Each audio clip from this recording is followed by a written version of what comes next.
Kenapa sekarang Kemang itu gampang banget banjir ya? Ya dari dulu pun udah banjir sih, cuman sekarang itu sejam hujan langsung banjir. Makin-makin aja tuh. Ini kita kalau ngomongin Kemang ya, nggak pandang bulu. Sampai townhouse-nya orang kaya pun kena banjir. Ya mungkin kalau Kemang itu yang paling aman ya Kemang Timur lah. Tapi Kemang yang lain, aduh, wassalam dah. Kemarin kan banjir lagi tuh. Hujan sebentar, banjir semeter. Ya kalau menurut penuturan warga nih ya, Kemang emang udah banjir sejak zaman dulu. Tapi sejak 2020 banjirnya makin gacor. Ya bahkan mereka sekarang bingung tuh. Hujan kok sejam doang bikin banjir? Dulu nggak begitu. Pertanyaannya, kenapa Kemang banjir? Jawabannya luapan air dari Sungai Kerukut. Kalau kita ngomongin Sungai Kerukut nih ya, itu merupakan sungai yang kecil gitu loh. Dia nggak lebar. Jadi emang daya tampungnya itu nggak besar. Ya terlebih kalau kemarin tuh emang tanggulnya jebol. Jadi bener-bener banjirnya mantep. Tapi tanpa tanggulnya jebol pun, karena emang sungainya kecil, kalau dia dikasih luapan air yang besar dalam waktu bersamaan, itu ya dia nggak bakal nampung juga. Zaman dulu nih sebenarnya di Kemang itu banyak daerah resapan. Jadi kalau ada air tidak langsung semuanya itu ngarah ke sungai. Nah kalau sekarang daerah resapannya makin berkurang. Jadi akhirnya begitu hujan langsung ditublekin semua ke sungai yang tidak lebar itu loh. Ditambah lagi nih kalau kita ngomongin cuaca, karena global warming, makin tahun itu udara makin panas. Semakin panas udaranya, itu akan membuat kalau hujan itu bakal bikin lebih gacor tuh curah hujannya. Ini fakta sains nih ya. Karena kalau kita ngomongin hujan itu kan datang dari awan. Awan itu bahan bakarnya adalah evaporasi air tuh. Air dari permukaan dia nguap, datang ke awan, awannya jeder hujan. Nah makin panas suhu permukaannya, makin banyak yang nguap ke awan gitu. Jaksel tuh ya, zaman dulunya didesain sebagai daerah resapan air, tapi makin sekarang makin isinya beton-beton semua. Dulu ada rawa di Kemang. Rawa itu berguna banget buat resapan air tuh. Jadi kalau ada hujan tidak semuanya langsung ditublekin ke sungai. Sekarang rawanya udah berubah jadi beton. Betonnya apa gue nggak sebut deh bentuknya beton apa. Takut gue. Tapi lu tau lah apa rawa yang berubah jadi beton di Kemang. Ya gue bingung aja waktu pembangunannya itu apakah nggak ada amdalnya gitu. Sebenarnya kalau kita ngomongin banjir kemarin nih ya, selain Kemang ada yang lebih parah lagi. Di Pasar Minggu Jati Padang tuh. Jati Padang itu tanggulnya jebol juga kayak di Kemang. Tapi airnya nggak surut-surut. Gila lama banget banjirnya. Dan kebetulan namanya tanggul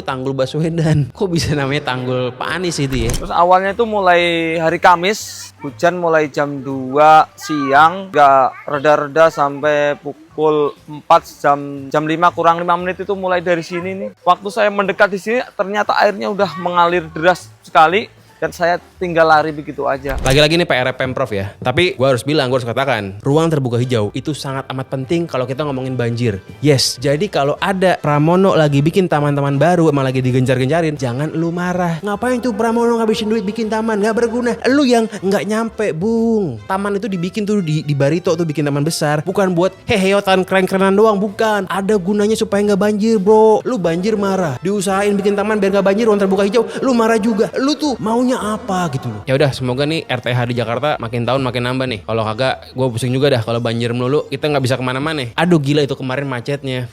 Gue sih benar-benar turut berduka deh buat lo yang 7 jam di jalan.